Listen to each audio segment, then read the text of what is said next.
कोणती कविता? आपल्या कवितेचं नाव काय आहे? कोणती कविता आहे?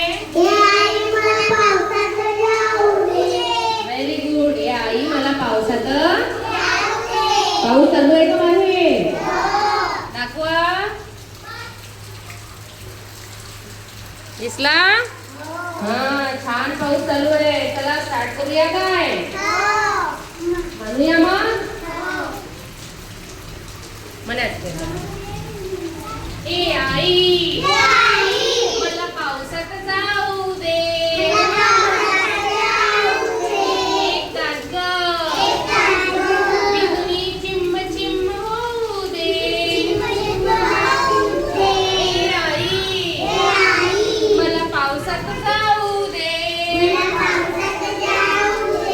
एक तास ग बिजुली चिंब चिंब होऊ दे. मेघ कसे बघ गडगड करती. विजान भातुनी मला खुणावती. मेघ कसे बघ गडगड करती. विजान भातुनी मला खुणावती. म्हणा जोरानं. त्यांच्या संगे अंगणात मज खूप खूप नाचू दे. ए आई मला पावसात जाऊ दे.